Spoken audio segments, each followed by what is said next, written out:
first and foremost, you should be looking to build your business for sustainability. If you build your business for sustainability, it will have value.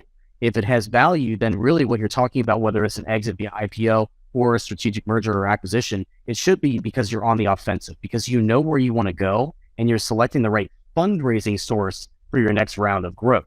Now, certain businesses lend itself better to certain financing structures, whether it be, we're going to franchise as our way of funding our scale versus, go the IPO route. I think that it's important for your business to decide which one. Like for us at Coterie, franchising, of course, makes no sense. It's not even remotely part of our business model. So that only leaves a couple of different avenues that realistically, outside of our own sustainable growth, that would get us to that next stage. So it's important for us to kind of know that about our company on the front end. Our guest today is Coterie Insurance's COO, Kevin Mackey. Kevin leads the company's operations, including finance, accounting, legal, scaling, people operations, security, tech services, and customer advocacy. After graduating with a degree in finance and accounting and working with a buy-side equity researcher through the financial crisis era, Kevin tapped his entrepreneurial DNA as a founder and technology ecosystem builder in the Cincinnati area for the past decade. He founded his first company, Glue, in 2011 and worked for 3 years at Centrifuge, a private-public partnership with an active network of venture capitalists, big corporations, and tech startups. In between startup experiences, Kevin ghostwrote The Fearless Frontline, which is a book about organizational and leadership design. Kevin currently splits his time between Chicago and Cincinnati. And Kevin, looking forward to chatting with you today. Thanks for joining us. Yeah, thanks, Cameron. Really appreciate it. Yeah, so you've got a really interesting journey in terms of the kind of entrepreneurial side of things and working on the VC side of things as well. Why don't you kind of just walk us through some of maybe your bio and how you got here today, and then we'll dive into some of the specifics with you. So how did you get into the kind of role that you're in and even in co-founding and COO with Coterie? Yeah, thanks for asking. You went through a little bit of that in the intro, but it does really for me start as that buy-side equity researcher. So I graduated from the University of Dayton, who has a pretty solid program. It's called the Davis Center for Portfolio Management. So in college, I was able to get access to, Bloomberg terminals and things of that nature. And I really loved the analysis. I fell in love with analyzing businesses. And so that's really where I had started my career in the middle of the beginning maybe of the Great Recession. So I graduated in December of 2007 with a degree of finance and accounting and got my first job in January of 2008. 3 months later, March 17th, 2008, we have Bear Stearns collapsed, and I'm reading all of this stuff and realizing, whoa, I don't know anything. And so from that perspective, I really began to teach myself how to learn. I just graduated, of course, it was undergrad, but that was really the moment where I kind of realized, whoa, there's so much more to learn. And I just really fell in love with it. It was such a fertile time to learn things that were going on, certainly in finance, but also just business in general. And so for the next couple of years, I really just immersed myself in the blogosphere, the financial blogosphere, whether it was Seeking Alpha or any of these other websites. It was just really getting started. And so I really loved that. And I really, really fell in love with that piece, but also realized I didn't want to go kind of into, financial services. I wasn't going to be an investment banker or things of that nature. So I had the fortunate benefit of knowing a professor at Northern Kentucky University here in the Cincinnati area. And she and I ended up starting and founding the company Glue. And so it really kind of was a serendipitous opportunity in that I was young. I didn't have children at the time, could kind of, take one of those swings. But of course, didn't know anything.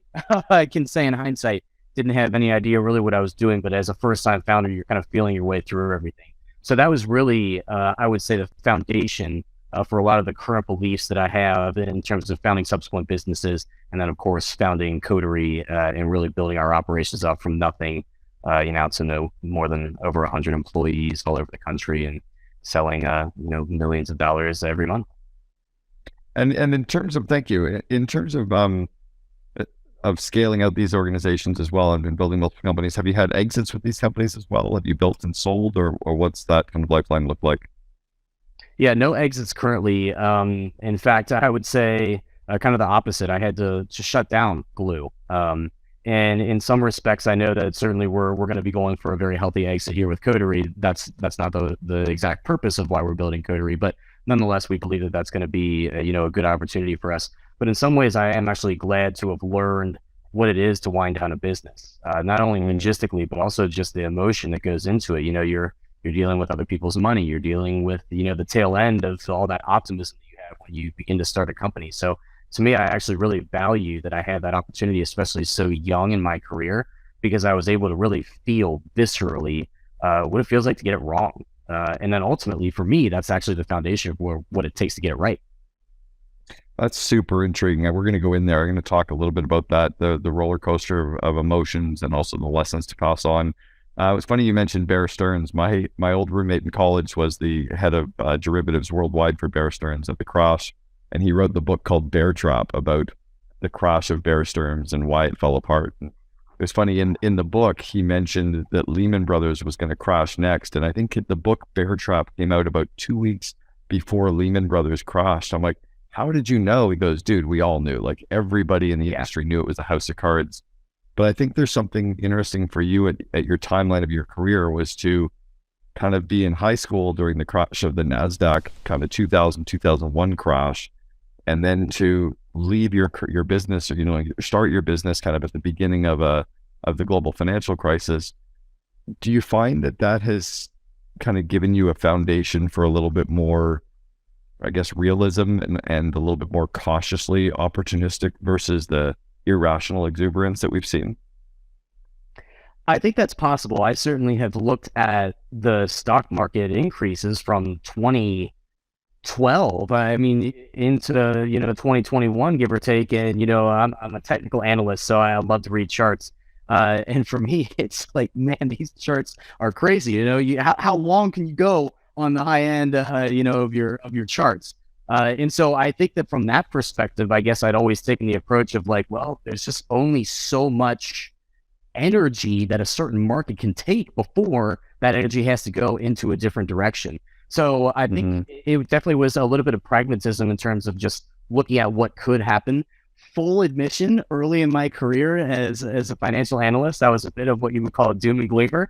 I went through the phases of, fiat currency. Oh no, like, are we in deep trouble because of fiat currency and all these things? And of course, yes, I mean, there's elements of truth to a lot of those things. But I think what I saw through that 2008, 9, 10 timeframe, at least for a decade or so, is that there was complete unwillingness for our government, at least. This is not a political statement. I believe that it to be a true statement. There was no willingness to let the actual calamity occur. If you read Too Big to Fail and all the other Lehman Brothers stuff, you do realize that there was a bit there and that was outside of finance, perhaps. But I do think that, the idea, I'm going to get a little bit into the financing stuff and then we'll take it back. But the idea of credit default swaps coming out of Lehman Brothers failure, I remember studying that and people were like, how is this even mathematically going to be possible? And yet at the same time, it persisted. And in some cases, even with AIG and others, we made money on it. So I think that all of those learnings just helped me go to a place where it's like, what is the market and those supporting the market? What are they willing to do? And what can they do? And I think that we've, again, not to get too far down that route, but we've used a lot. You can only spend trillions of dollars a couple of times before you end up incurring, other things. So I think that having seen that early in my career was extremely helpful in knowing that just because money comes in at certain times. But yeah, sorry for the long-winded response, but it actually does show up in our business right now, and then I'll turn it back over to you. But the markets have fundamentally changed for fundraisers or especially venture-backed businesses like ourselves over the past 6 to 12 months. And in particular, we're in insurtech as it would so be called. And there's a lot of insurtech companies that have gone public and lost people a lot of money. And so again, earlier this year, we kind of went from a place where we've always been fortunate and had a solid balance sheet and been able to raise money. But that money is not a given. And I think that we didn't have to have a lot of conversations with our board for our management team and our founders to understand that. And I think that that's where, some of that early career experience shows up in the current business. Yeah, that makes a lot of sense. And I'm kind of with you on I think the market and everything has changed. I mean, you got to be completely moronic to think it hasn't, considering all the signals that we're hearing from bigger companies. So does it give you any, not concern, but how are you managing some of the employees? Are you talking to the employees about what they're seeing in the news and what they're reading? Like, because they're reading it too. Like, how do you calm them and make them realize like, we're okay, we're solid, here's what we're planning on. And then how long do you think we've got with this whole, I know I'm asking the crazy question that none of us know, but how long do you think this is that we're gonna have to ride out this period of the kind of recession / possibly even stagflation? Yeah, wonderful questions. I'll try to answer them in order in which you asked them. How are we talking about this with our team? It actually comes down to what I say internally as business acumen. That's probably not, of course, the most marketing friendly terminology, but for us, it's really, especially with our younger, or let's just say maybe less experienced professionals, we have to educate them. You can't understand what's happening and even the decisions that we're making as a business unless you understand what our business is and what those macroeconomic factors are. Otherwise, it's just going to be a series of decisions that you don't know, and then you're really relying on trust. Does the team trust that you know what you're doing and what you're talking about? And when you don't have an answer to that, people may fill in their own gaps. So for me, it really does start with not only just the normal communications, team meetings and, just what I would call good organizational hygiene. It actually is taking this lens of I'm educating. I am an educator of our team every single day. And I have to say, this is my lens of this education. And just like you started off the question, we don't know what's going to happen, but I have to tell you why we've made the decisions that we've made and ultimately what that is going to do for us. And in the case of our business, fortunately for us, we do have a strong balance sheet. We have been able to, we went through a reduction in force earlier in the year, which actually put us in a position to raise more money and strengthen our balance sheet to get through this, whatever time frame it is. So that's the second part of the question. How long do we expect for this to last? The benefit of having gone through at least one of these quote unquote black swan events is that I remember thinking viscerally, going to a mall in the Cincinnati area, it doesn't feel like a recession. And I remember thinking that because the recession hit different folks at different times. When you have 30,000 people that lose their job overnight in New York City, that's going to impact certain people before it hits maybe a more Midwestern town in the central part of the country.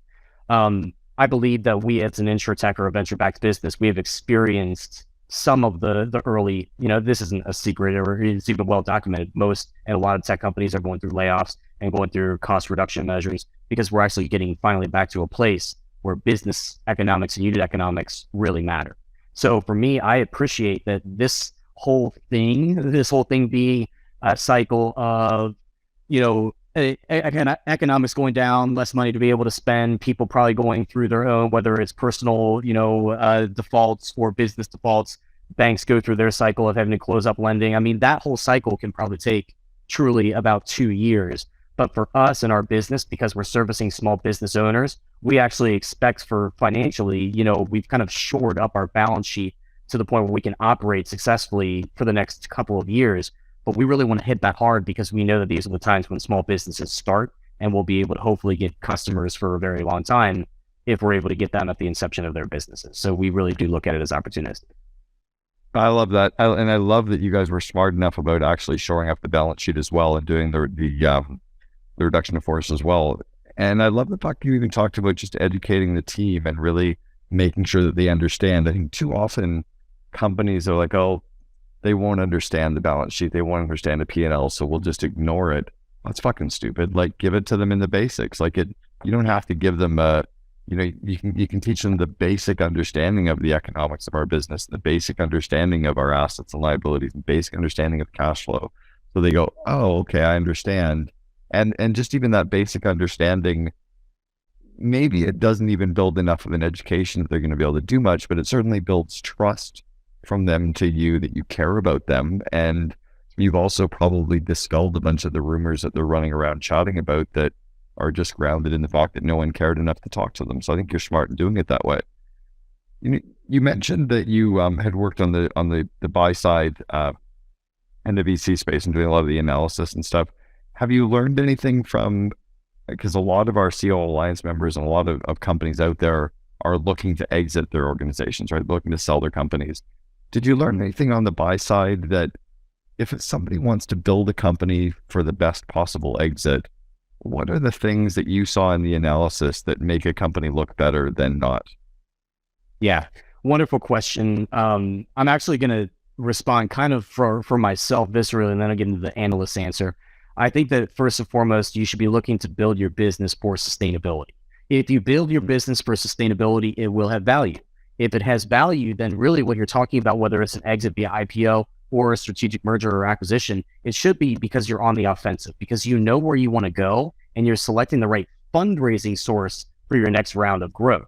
Now, certain businesses lend itself better to certain financing structures, whether it be, we're going to franchise as our way of funding our scale versus, go the IPO route. I think that it's important for your business to decide which one. Like for us at Coterie, franchising, of course, makes no sense. It's not even remotely part of our business model. So that only leaves a couple of different avenues that realistically, outside of our own sustainable growth, that would get us to that next stage. So it's important for us to kind of know that about our company on the front end. Now I'm going to go a little bit more into the analyst piece of this, and I'm going to talk about my industry.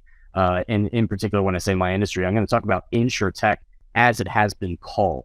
Insurtech being Lemonade, Root, Metromile, Hippo. Those really are a lot of, the four that kind of primarily went public in this realm between the 2020 timeframe and currently.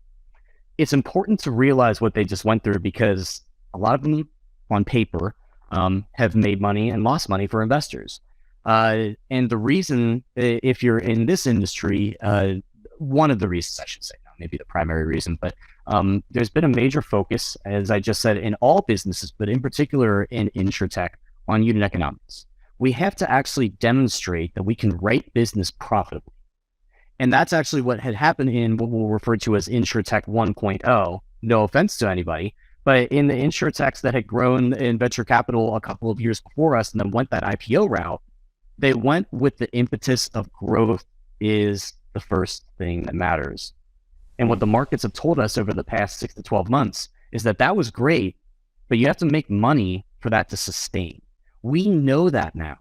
So going into whether it's an IPO or a merger or an acquisition, we have, I was talking about the balance sheet, but now we also have the strategy and the direction to say we know what the answer key is.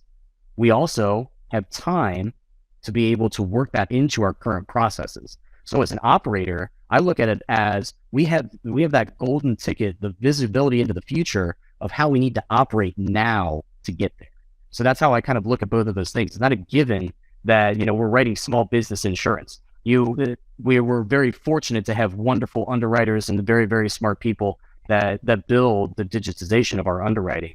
But at the end of the day, something goes wrong or you have a catastrophe that you weren't expecting, and you could be in a different circumstance. So really building that into our business really before we go into massive scale, we think is part of that answer key. And it also means that maybe we actually have to give ourselves, this is now an example, not an exact, but we might need to give ourselves 12 more months to IPO, because we know that in 12 more months we'll have a renewal cycle under our belt, this, Sure. and this. And again, knowing that is a strategic decision, not it's just a race to get to IPO. Yeah, that makes sense. All right. So you rattled off three of your, the other businesses that are in kind of the insurtech space. Can you explain to us first off what the insurtech space is, and then just tell us exactly what Coterie does and who your typical clients are, and then we'll go into some more questions. Yeah. Maybe you should have done that. Because by the way, I'd never heard of any of those brands, so I would imagine a lot of our listeners don't. And for you, it's like, well, of course we know them, right? So. Yeah. Thank you for bringing me back, because this is hopefully maybe the part of that education that we not only talk to our team about, but hopefully your audience. Insurance. Insurance is it's kind of a funny industry to be in, because number one, I'm a newcomer to insurance. I've been the COO of an insurance company now for about 5 years, but before that, I was the consumer of insurance as a small business owner.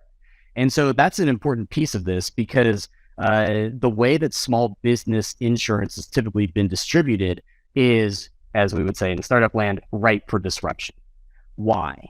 It's because the way that insurance is underwritten historically has been, let's say you're my agent, you give me something, it could be digital or a piece of paper, but nonetheless, you're giving me something, I'm giving it back to you. You're giving it back to someone else. They're giving it back to you. You're coming back to me. And you see, of course, in that bifurcated way, how that can add up to be a lot of time, a lot of confusion, and a lot of headache.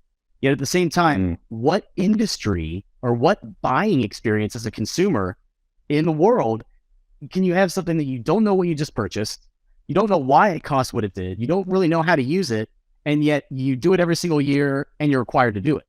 So in a lot of ways, the insurtech industry is taking all these old processes that required a lot of what I would call fixed costs, aka you're employing a lot of people to do a lot of stuff, and we're able to completely reverse that. So that's the idea of insurtech. Literally, you are taking the insurance industry and all the components and compliance requirements and everything associated with it, and you're digitizing all of it. And you're doing so in a particular industry for a particular market. So our market, and which is why I love starting this business, is small businesses. We are digitizing and attaching small business insurance to what we call places of relevance, aka apps and marketplaces where small businesses already are. So here's a use case for that. Intuit QuickBooks. And I do like to joke around, but it's not a joke. As a small business owner, I know that unless you're actively trying to commit fraud, you don't lie to your books. Like, you're only screwing yourself if you actually lie to your accounting books. So from an underwriting perspective, that's a gold mine of information, because instead of I'm giving you this piece of paper and I'm guessing how much revenue, we just suck the information in and then use the algorithms to be able to take a process that could take at best hours and at usual days, weeks, and we're able to underwrite your business in 2 seconds, literally. Wow. My favorite story behind this, I'll share this with you and then turn it back over. So Intuit is one of our partners, and the first policy that we bound with Intuit, the person, the business owner, contacted our customer service line, and we should really have this written down and etched somewhere in our office. But they had said, I wanted to know if the policy was bound because it was too easy. No one actually believed that it could be that simple. And all we're doing, it's not that easy, but we're it makes sense. Small businesses data back to them. It totally makes sense. I have a friend of mine in Australia who used to work on the bank side, analyzing businesses and deciding how much money to loan to them. So he literally took that software, flipped it upside down, and taught businesses how to build their P&L properly so that when they went to a bank, the banks would fund them. I'm like, fuck, it's genius. That's awesome. All you've done is you just figured out the most efficient model to get the information to fund it and bind it in a way that makes so much sense. So I get it. Love the model.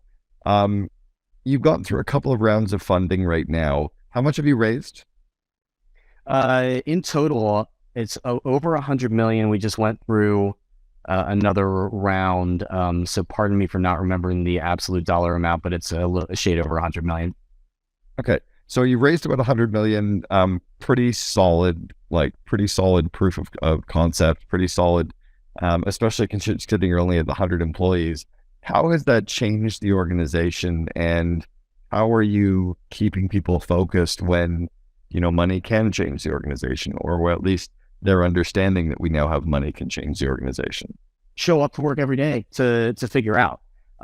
It's not that easy. It probably is, especially as a national and remote organization. It is one of the things that we have to try and be as intentional as possible about. So I'll tell you a little bit about what we've kind of gone through, and then really some lessons that I've learned that we hope to apply now and on an ongoing basis. So the first question of just how we kind of handle the scale.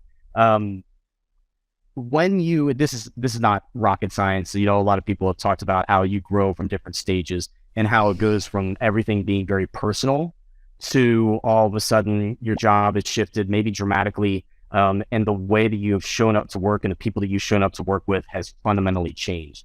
That can be extremely difficult for some of your early employees.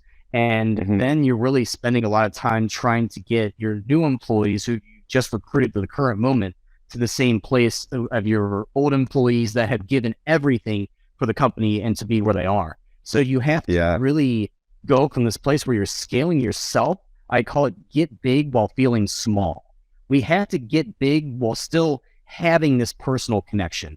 The best way that I've found to do that is, this might sound hokey, but I think that it's the best way that I figured out, is truly to lead by example. If I want to make sure that all the employees that I will never have time to have a one-on-one with, if I want them to have the same experience that my employees get, that I have to show up with the same energy, the same intention in every single one of my one-on-ones, in every single one of my team meetings.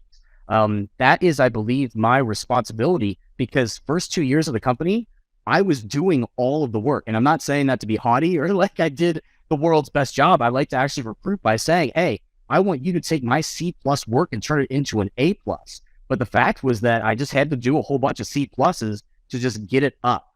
And then that totally flipped for me, where I went from the person that was doing so much to then recruiting the people that were replacing me to then running an organization that really doesn't need me anymore. But that actually is kind of by design how actually we've tried our best to do that, get big while feeling small, is make sure that there's still that personal approach, make sure that our culture still shines, make sure that I'm still always available, but it really is now my team members that should be front and center and are front and center really in most of the work. And that really is how we've tried to do that evolution. I love that. And it's super insightful on the kind of the team that got you here as well. So you talked about yourself kind of going through the kind of global financial crisis. I'm curious how you get your mindset through, a recession or a crisis right now. Are there things that you do to kind of manage yourself through that? Or are you just a classic entrepreneur that, one day we think we're going to take over the world. The next day we think we're going to go bankrupt. That afternoon we think we're going to take over the world again. Is it just that as well? Yeah, it's funny, as an entrepreneur, you kind of have to like take the emotional burden from 6 months from now and place it into the present moment. So for instance, I felt a lot of anxiety, of course, the moment that I knew we were going to have to go through a reduction in force, and basically our operating plan coming into 2022 was going to be completely turned on its head. That's the moment that I got anxious. And it was while things were still going well, publicly and in the economy, and crypto hadn't crashed and all that stuff, layoffs hadn't been happening yet. But in my heart and strategically in my head, I knew what we were about to go through. So in some ways, I guess I've learned, and this is probably the entrepreneurial, expectations management in me, is that you or the entrepreneur or leaders will often face that emotional burden before the rest of the team. And we have two choices. We can either face that with our support systems on our own time and mentally prepare for it, or we can do it in the moment. I would always prefer to do it in advance, in a place where I can kind of let my mind go into a certain area. I actually spend a lot of time riding a bike and kind of thinking through these future scenarios where I'm literally burning off energy anyway. And I'm able to take a little bit maybe of that negative energy, go through my own scenario planning, that after years of experience, you can kind of start to predict how certain things might go. And really all that is an act of preparation. And I would just rather be mentally prepared for something, because then I can emotionally handle it. If I'm not able to emotionally handle it, then I know that has significant ripple effects out to the team. And so I guess I've built into my own preparation and work plan, how can I do that before it happens to anyone else, so that when they're freaking out, I'm not. So what do you do then specifically to help yourself mentally stay balanced and stay okay? Yeah. First, I guess I've done a lot of introspection. Years of therapy for any number of reasons, as I would even encourage any entrepreneur to have. You have to have an outlet. In my first entrepreneurial journey with Glue, I didn't have that. And when you're going through these sorts of things, especially as an early stage entrepreneur, you're just every day trying to get there, trying to do that thing that's going to make it work to the next stage. And then for me, that went away. I was able to learn that there's life on the other side of your entrepreneurial experience. And for me, that was really important, because it meant that every decision that I made didn't need to be or feel so heavy. I just didn't want to feel that way again.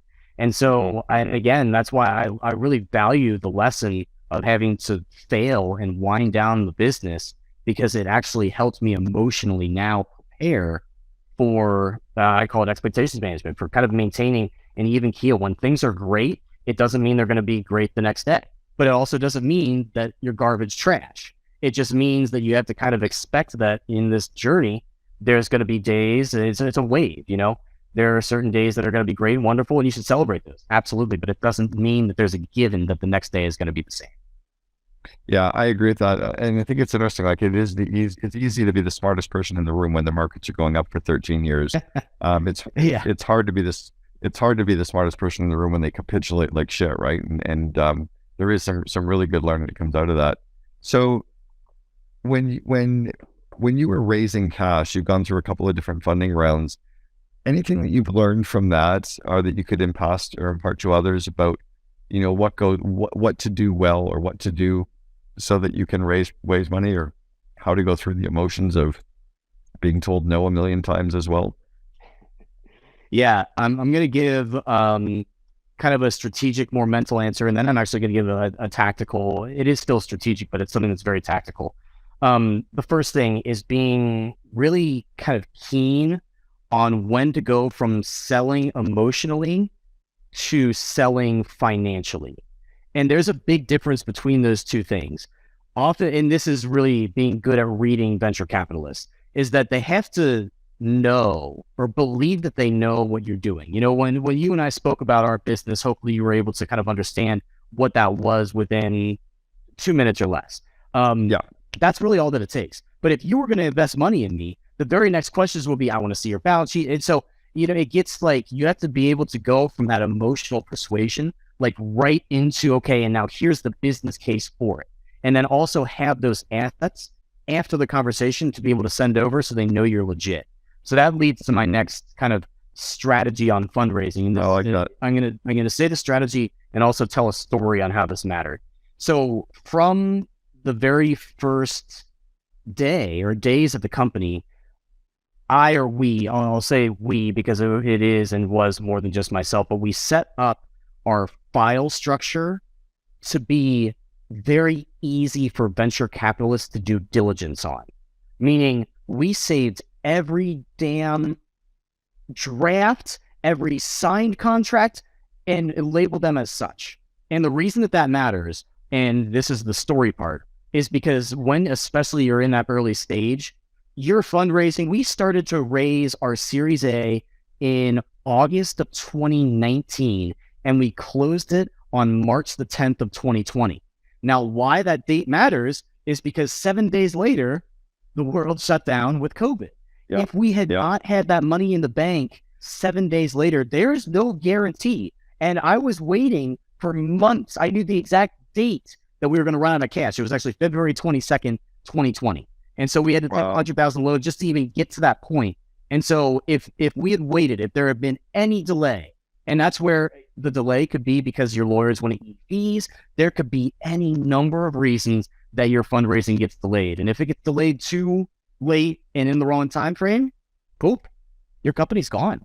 So I would say being really intentional about how you set up your file structure to make sure that you've got essentially all of your signed documents, all of your financials, put it in a data room that makes it super easy for the lawyers and the analysts to take a look at it. You're going to truncate the time that it takes to actually fundraise, and that can truly mean life or death for your business. That's super interesting. There's a whole book on that as well. You wrote a book. Why did you write a book? There was a time in life where I thought that I wanted to be an author. I love travel writing. I love travel. I love, there's a gentleman, a writer named Bill Bryson, actually. He's my favorite travel writer. I think he's brilliant in his ability to make you feel like you're right there. And I love that. What's his book? A Walk in the Woods or something?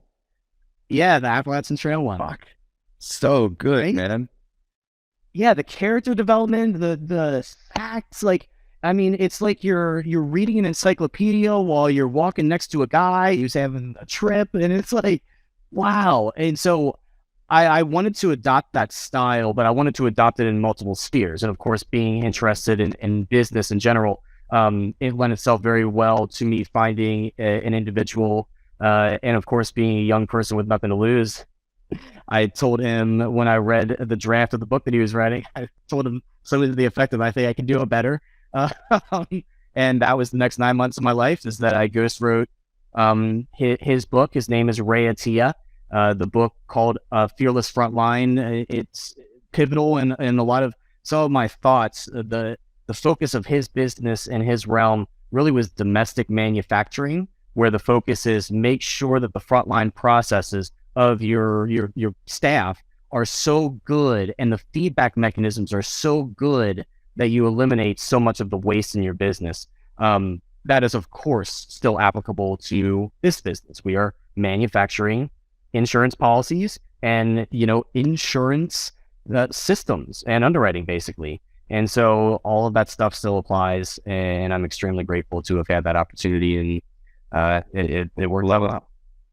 I love it. I've always said, or I've heard the quote years ago that I like having a book written. I don't really like the process of writing it. I find it's hard to. My sixth book comes out in January called The Second in Command, and it's how to unleash the power of a COO. Yeah, it comes out in January. It'll probably be my biggest of all of the six that I've written so far. So I want to talk about your growth for a few minutes. You've really gone through some great career transitions and growth. What are you focusing on today? Like you've got a company now with 100 million that you've raised, and you've got 100+ employees now, and we're in this strange time, and you're in an exciting space going, pre-IPO as well. What are you focusing on in terms of your skill set as a leader? Yeah, great question. First and foremost, it's actually continuing to let go of stuff. That's probably not where you might have thought that I was going to go, but my case in particular, again, fortunately, because I had a financial background, I've never called myself our CFO because I've never wanted that title, because I believe that there's people way better than me at that specific position. But for all intents and purposes, I've been our acting CFO since the beginning of the company. This is one of those moments where we're hiring someone where I can tell the right candidate and that individual, you're going to be taking, this very solid but workable financial processes and systems that I've built, and I'm going to now hand it over to you to turn it into an A+. And so weirdly, that's going to, of course, leave a lot of time for me, which is where I will most likely spend that time building back into the team. If I no longer have to occupy myself with a very functional and tactical position, then I'm going to go back into one of two areas: long-term strategy and setting up our organization to make sure that we can support it, and then building out the great team that we have. I would so much rather us take our existing group and just kick some ass than have to churn through a bunch of people. And I don't want to do all that bullshit. I really want to build a team that we have. Dude, I'm doing my happy dance. I just launched a course recently called Invest in Your Leaders, and it's all about growing the skill set of my team. And the more that I can grow the skills, like their coaching, delegation, time management, project, kind of identify these 12 core skills that managers need to be strong in. And the more that I grow their skills, the more I can get off my plate and delegate to them. And I had a CEO recently said, well, I can't give all these projects to my team. They don't have the skills to do it. I'm like, fuck, then grow them. Like, grow their skills and delegate more. That seems to be the methodology to hear under as well, right? Delegate more and grow people. I think you have to. But the reason that people are attracted to working at a startup is because whether they know it or not, they're going to get so much experience, so much vision into areas they don't know, that actually is where I think that there's a very fertile ground to tap into. I know that we're kind of winding down, but this might be beneficial for your audience to hear. This is a program that we launched this year, and we just generically call it group leadership. Our group leadership program is between 5 and 7 individuals, and they all come from different places of the company. So this is not like individual, just siloed team basis. This is multiple people, and it could even be multiple layers of title. But the sole focus is, how do you want to get better as a professional?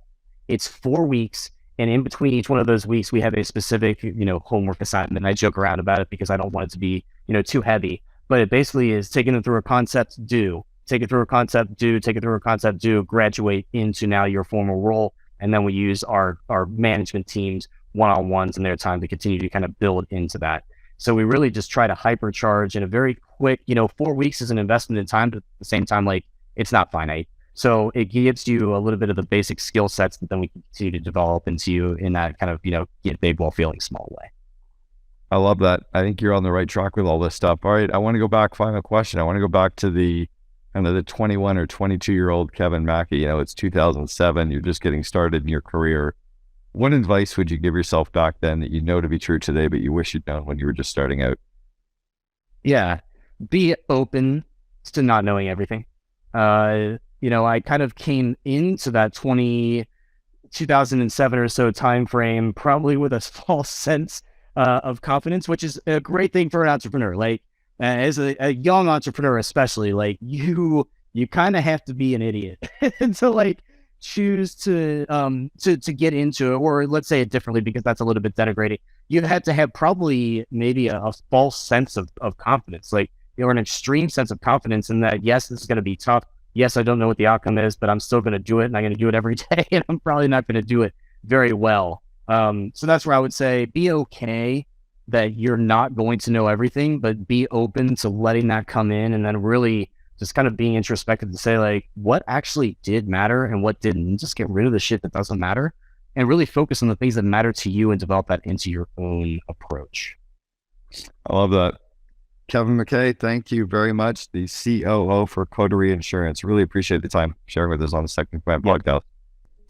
This is actually truly life-changing stuff. You're facing fears, you're overcoming challenges, and that's what appealed to me. My life got changed when I went through this program. When you lift off the ground and you're sitting in that seat by yourself and you're flying over whatever you want to fly over and seeing whatever you want to see, it just puts a new perspective on everything.